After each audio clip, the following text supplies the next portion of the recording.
Salutare tuturor! Scoateți roțile din față!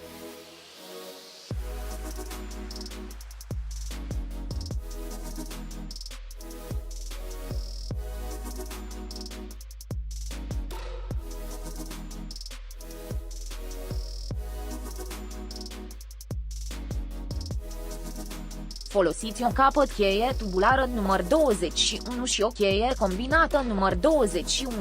Deșurubați piulița și scoateți șurubul de fixare din partea de jos a amortizorului.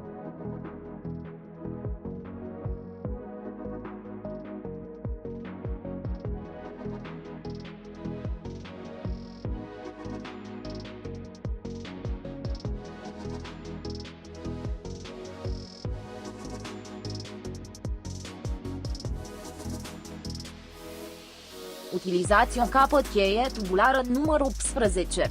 Deșurubați elementul de fixare superior al barei de sprijin amortizor.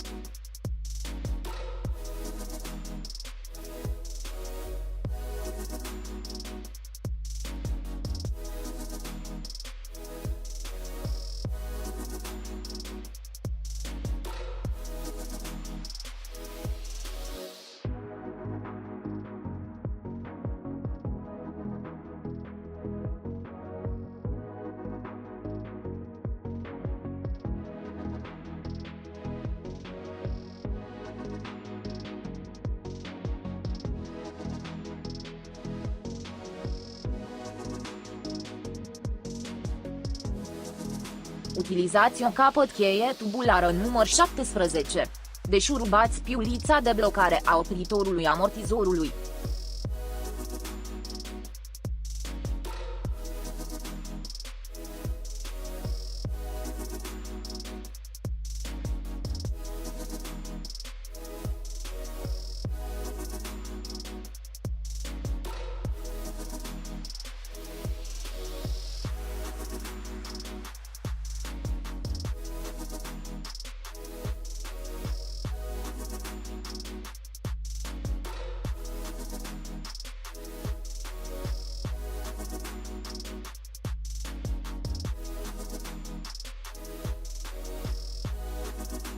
Acționați manual noul amortizor de șocuri de 3 la 5 ori înainte de montare.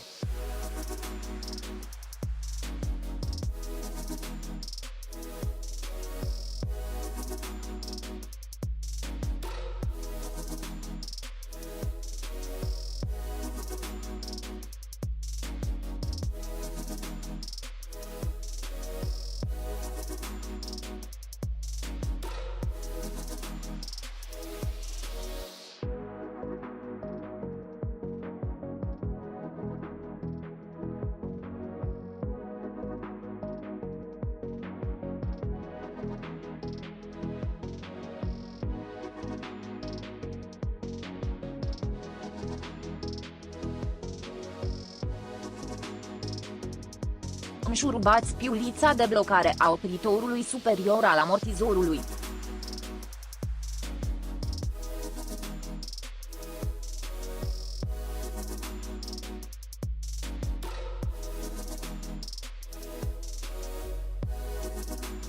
Amplasați amortizorul sub aripa roții și fixați-l.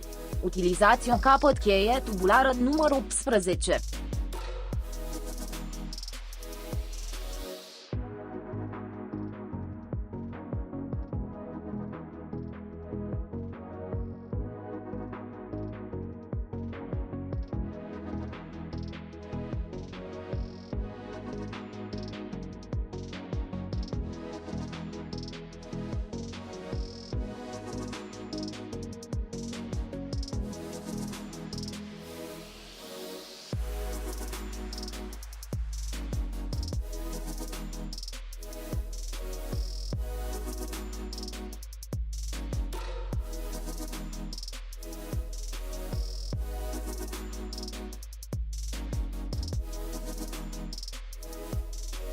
Strângeți elementul de afixare inferior al barei de sprijin amortizor.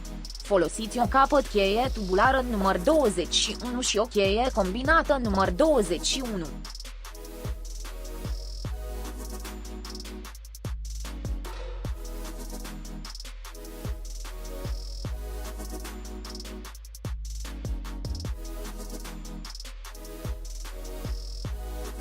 Montați roată.